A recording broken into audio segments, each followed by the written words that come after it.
Hello, everyone. Welcome back to another episode of the Love and Lore podcast. This episode is a really special one because, as you can see, I am recording this live on my camera, and this is actually really, really crazy. I'm so excited, and this is so different.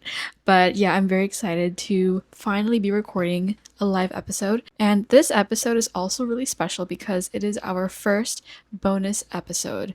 So, as you know, I post every other Sunday, but I thought it would be nice to have some bonus episodes sprinkled throughout the month. And this happens to be the first one, and I'm so excited to make it. So, as it is final season, as I'm recording this, it's final season right now for the summer semester baddies. I personally have a final tomorrow, so this is a bit risky recording this really late at night. But yeah, I do have a final tomorrow on this topic that we're going to be talking about today. And yeah, one of my favorite ways to learn is through active recall and teaching other people. So I thought, why not teach you guys the material? And even if no one listens to this, I think it would just be nice for me to regurgitate my information. And yeah, fun fact, before making the podcast, I used to make study guides for myself on my voice notes app. I used to just say the material on my phone to no one, and then like I can listen to it whenever I want. So I think this is really fun and crazy that I'm doing this now, like for actual people. So yeah. This episode will also be posted on our podcast channel on YouTube. I made it really recently, so go check it out. And seeing as this is the first live recorded episode, I really hope that it turns out well. I hope that the background is nice. I hope that the audio turns out nice and I don't stutter too much because I stutter so much when I talk. So hopefully I don't have to make too many cuts, but yeah, we'll see how this episode turns out. I'm so excited. So, yeah, I think that's all I have to say. And yeah, let's get into the topic today. So, for those of you who don't know, I go to SFU, and one of the courses that I took for the semester was Psych 241, which is something along the lines of neurodiversity and neurodevelopmental disorders. And I thought this course was really interesting. And one of the modules that will be tested on tomorrow is eating disorders and eating disorder behavior, disordered eating, just that realm of the world of life. And I think it's really interesting and it's really important to me as well. I'm very passionate about this topic because I personally have had a really tough and rocky relationship with food all throughout my life. And yeah, so with that being said, this topic does cover things like eating disorders, anorexia, disordered eating. So if this does trigger you or if you're sensitive to this stuff, then totally fine with me. You can click off. Please take care of yourself. And I will try my best to do this with as much accurate information as possible and try to give this topic justice because it's really important and it's very important to me as well. So yeah, I have my notes on my iPad right here, so I'll be looking here like every 10 seconds. And all of the information I will be saying will be based off of my notes, which were taken from the PowerPoint slides and a bit of the textbook. Okay, so the first thing that I'll be talking about here before we even get into eating disorders is BMI. So that's body mass index. And the reason why I'll bring this up first is one, because this was talked about in class, and this was the first thing we covered in the lecture of this topic, so I thought I'd do it as well. So basically, body mass index is the number that estimates body fat based on a person's weight relative to their height. It's like a measurement kind of thing, and it kind of tells you how healthy or how, I don't know, how healthy you are, I guess. And the reason why I guess this is so relevant is because when you're measuring stuff like eating disorders and weight and all that stuff, people usually use BMI as the kind of standard. The formula for BMI is weight divided by height, and there are different ranges based on the number that you get after. So the healthy range of BMI is like 18.5 to 24.9. That's what the notes say. And a little bit of lore history of BMI. It first came about through this guy named Adolphe Quetelet. I have no idea if I'm saying that right. And then this guy named Ansel Keys, I don't know how to say his name. He used the Quetelet index to coin the term BMI in 1972 because he was studying healthy men, and he used the Quetelet index to identify that. So yeah, that is basically how the BMI came to be history-wise. with all these historical people. And then the last thing I have on my notes here is that the BMI used to have a different cutoff for what overweight meant. So it used to be 27.8, but now overweight apparently is 25. So if you take your BMI and it's 25, apparently you're overweight. I personally took my BMI in my gym. Like I had like a personal consultation and they took my BMI and apparently I was like overweight. And that was a very, very humbling. That was like a year ago, a little over a year ago, but that really humbled me. And it really made me kind of insecure and like self-conscious, which kind of transitions into the next point here. There are pros and cons of BMI. I'll start off with the limitations because this system is not perfect. Okay, so first of all, BMI cannot differentiate fat versus muscle. So, and that's really important because our weight is a product of our fat and our muscle. So it can't distinguish between the two. So it won't give you accurate results. Next is that it ignores fat distribution. So you have fat all over your body, right? So this BMI thing it ignores the distribution all over your body. It also doesn't consider individual differences. It also misses other health indicators. You could be dealing with other health things and it will just not pay attention to that. And then that'll skew up your information. And then lastly, it can be very stigmatizing and very misleading, which, like I said, I got mine taken and I was very humbled. I did not go home feeling that great, to be honest. But yeah, those are just some limitations from BMI. And then there are some good stuff about BMI, but I only have two things on this, which is really sad. So first of all, it's easy to calculate. Like I said, the formula is pretty simple. You're just dividing.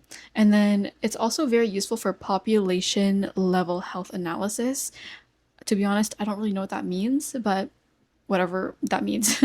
It's good for measuring like bigger populations. Maybe not like individual people, but on a bigger scale, it works.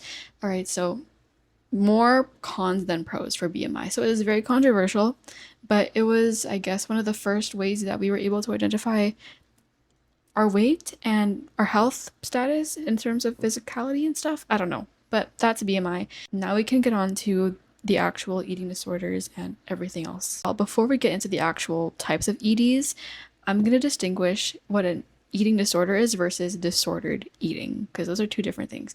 So eating disorders. So these are diagnosable psychiatric conditions with clinical distress. So these are actual pathological, diagnosable disorders, okay?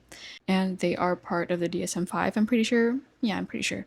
And then disordered eating. So disordered eating, it's like, think of it as a part of other mental health conditions. Like you can have anxiety disorder and then you can have disordered eating with it. And they're just side effects and they are part of mental health disorders. They also go against personal goals and health. They, affect your life every day. Disordered eating affects your life. And another thing about this is that disordered eating, it's like you have to reach a certain threshold to reach an eating disorder. So disordered eating kind of like, I don't know, I think the more you build up with it, once you hit that threshold, that is when you can get diagnosed with an eating disorder. That's what I wrote. That's what the note said. But yeah, it's still very, very harmful. But it's like once you reach that threshold, that's when you can get diagnosed with an eating disorder. So now we can go into the main diagnosed eating disorders. So first we have anorexia nervosa. I'm pretty sure you guys have heard of anorexia nervosa before. It is basically the intense fear of gaining weight, and it leads to starvation and being extremely, extremely thin, right? So the typical onset for this, it first begins around adolescence to young adulthood, so teenage years. And there are two types. There is the restricting type and the binge eating and purging type. So the restrictive type is when you restrict your food and you kind of build really intense boundaries around food and kind of build a really toxic relationship around it. And that can lead to, fear of gaining weight and losing a lot of weight. And then there's also the binge eating and purging type. So binge eating is when you eat a lot of food and all at once in one sitting, and it's very unhealthy and it's very not controlled. It's not mindfully done. And then purging, that's when you throw it all up. Is that right? I think so. Right? Purging is when you like regurgitate the food in some way, shape, or form. I'm pretty sure. Yeah. So two types of anorexia nervosa, and then the key features, like we established, it has the intense fear of weight gain. You also have a distorted body image, and you also have a very, very low BMI. So yeah, for anorexia, BMI is often used for measuring whether you have anorexia or not. So there are a ton of medical risks that come with BMI, or not BMI, with anorexia nervosa, such as malnourishment and nutritional deficiencies. Obviously, if you're not eating a lot, you're not getting adequate nutrition, so you're going to have a very malnourished body. You also get irreversible bone density loss. So the thing is, with nutritional deficiencies, you can recover from that because you can gain the nutrients back by eating your food. But the bone density loss is unfortunately irreversible. So yeah, very, very sad, very dangerous. You also get skin problems. You get downy hair. I don't know what downy hair is. It's just hair. And then also yellowing of the skin and cardiovascular problems, hypertension, and then menstrual irregularities. Your period starts to become crazy and I think it disappears. I don't know. But menstrual irregularities, and then mortality. So anorexia is the highest, has the highest mortality rate of all eating disorders, which is very, very sad. It also, you can become very suicidal with it, and there are a lot of complications that come with this disorder. So that is a bit of a rundown on anorexia. And now we're going to move on to bulimia nervosa. So bulimia nervosa, the onset for this is also the same as anorexia. So teenagers to young adulthood. And the cycle, this is a cycle this time, of binge eating and then compensatory, oh my god, compensatory behaviors like vomiting or taking laxatives or fasting or exercise. So basically, you're eating a lot of food at one sitting. You're binge eating. And then you follow that up with throwing up the food or taking laxatives to poop out the food, or fasting or exercising, just any way to make up for all the calories you just consumed. You're trying your best to get rid of it all in a very uncontrolled, very unhealthy way. And this is a cycle that keeps going and going. So for diagnosing bulimia nervosa, what we look for is a binge and purge at least once a week for 3 months. And this is very common. Bulimia nervosa is very common in normal weight people.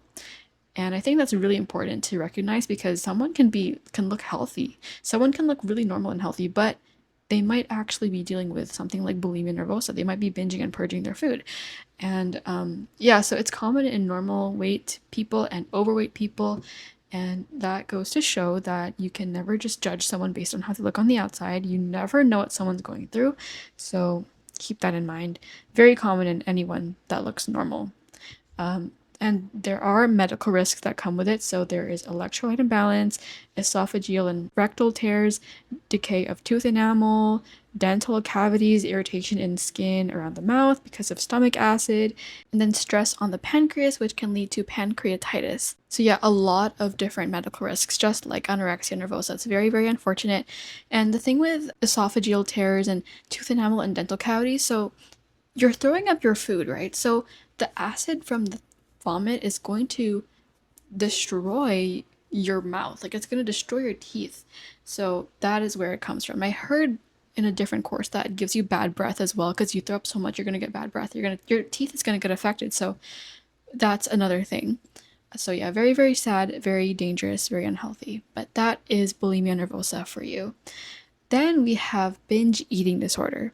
The onset is later in life. So it happens around 30s and 40s. And this one is different because there is no purging involved. It's like bulimia, but without the purging. There's no throwing up. It's just binge. You're just literally binge eating.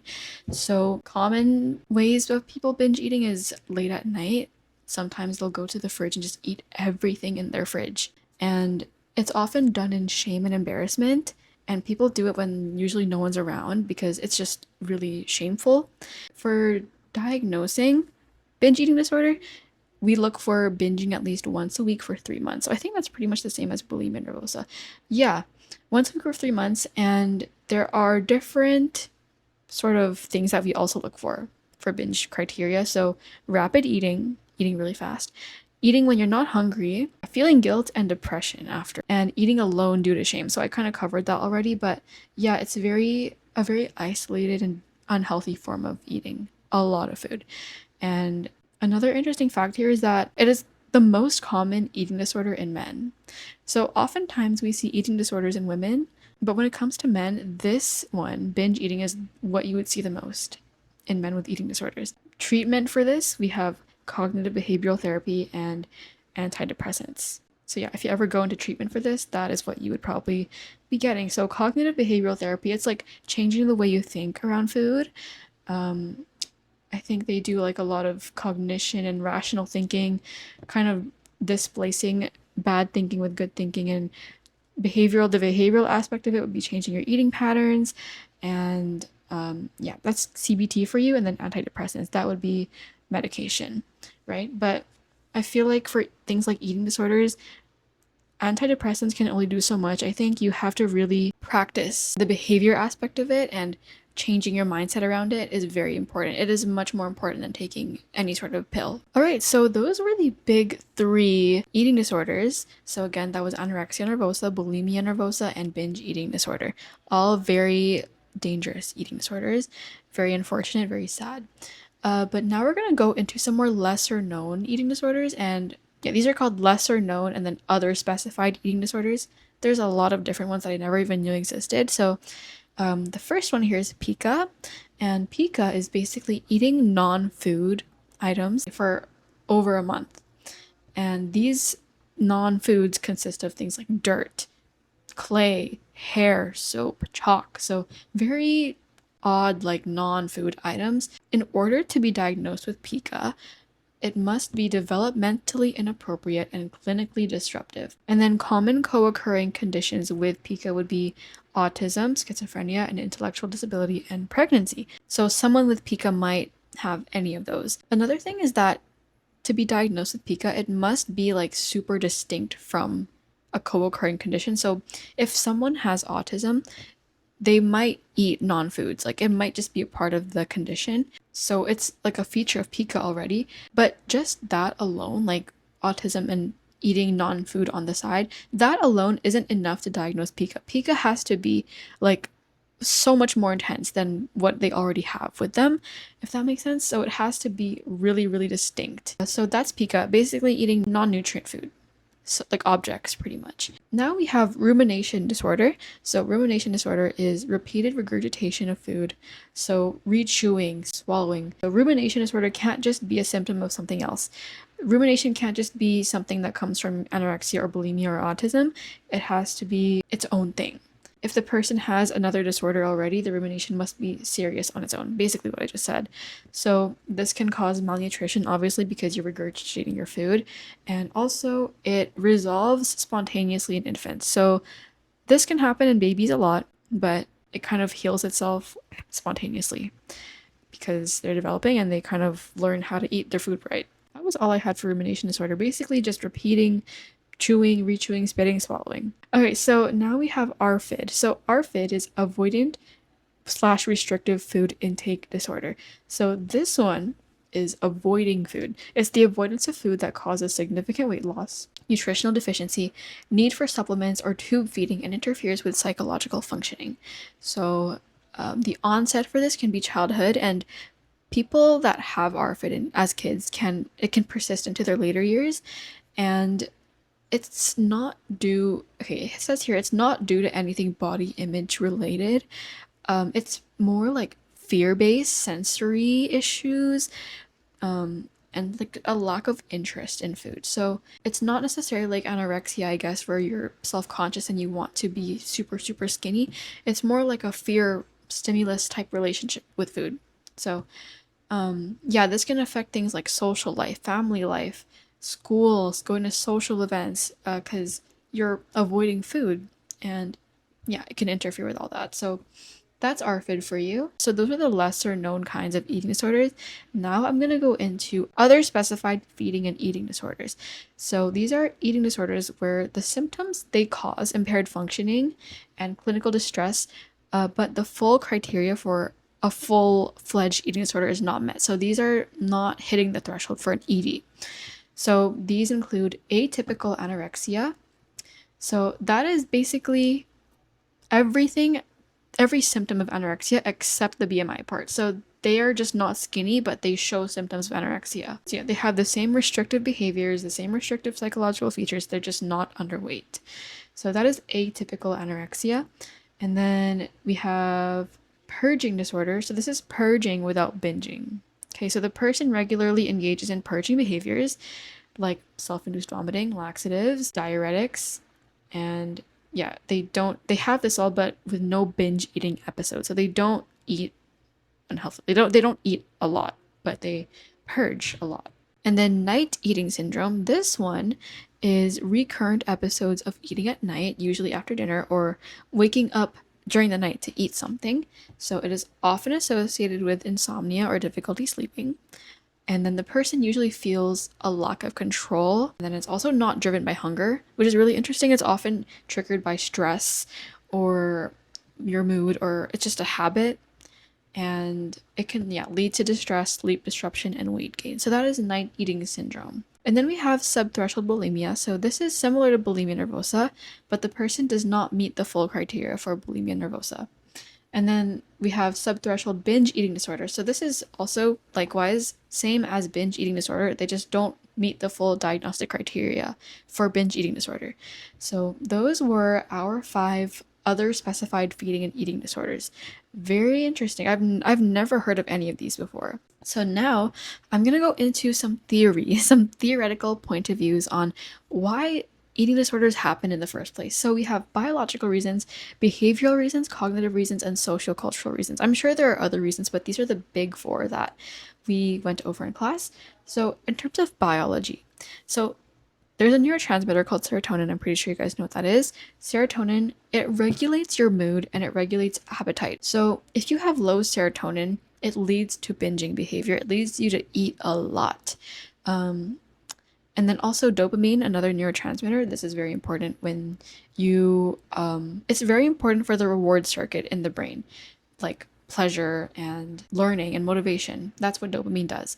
And it's really prevalent in bulimia apparently. And a weakened dopamine response leads to also binging and purging, right? So serotonin and dopamine are the 2 big neurotransmitters that are involved here in our biology around food. Also, genetics are important in biology as well. So genetics and depressive traits increase the risk of an eating disorder. And then moving on to behavioral point of view. So behavioral, so rigid dieting can trigger eating disorders. And then also eating disorders are comorbid. They go along with depression and anxiety. And then also history of childhood abuse is common, especially for those with bulimia apparently. So I think that's really interesting because your upbringing plays a big role in how your relationship with food develops. So very, very important when raising kids or when, being around young people. Cognitive point of views. So this is actually another really interesting one. So a lot of it has to do with low self-esteem, body dissatisfaction, and weight fixation. This kind of goes hand in hand with the social cultural point of view, but having low self-esteem definitely a big reason for eating disorders. And then also perfectionism. Anorexia is linked to perfectionism and wanting to look a certain way, perfectionism, right? They go hand in hand. And also a lot of eating disorder behavior is linked to black and white thinking. So for example, let's say eating chocolates. I think this was in the textbook as well. Eating chocolate, right? You have, let's say it's a fear food. Like you don't like eating chocolate because you're scared of it because you're gonna gain weight or something.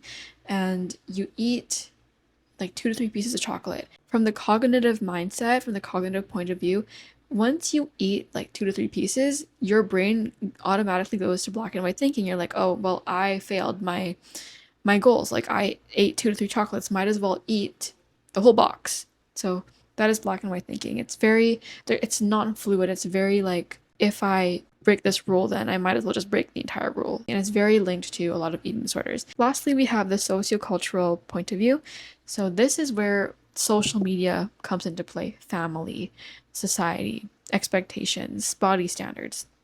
Those play a big role in eating disorders. It's very common in women, but it's also very common in men. And that's something that we don't talk about enough, is that men also have eating disorders. That's the sociocultural point of view. And now we're going to go into treatment. This is our last section. So there are 4 treatment options that I have here. So hospitalization, So when you're hospitalized for an ED, you are going in for some sort of medical stabilization. They give you medicine, and then you're also closely monitored, and you're put on like a feeding regimen. And then we have cognitive behavioral therapy.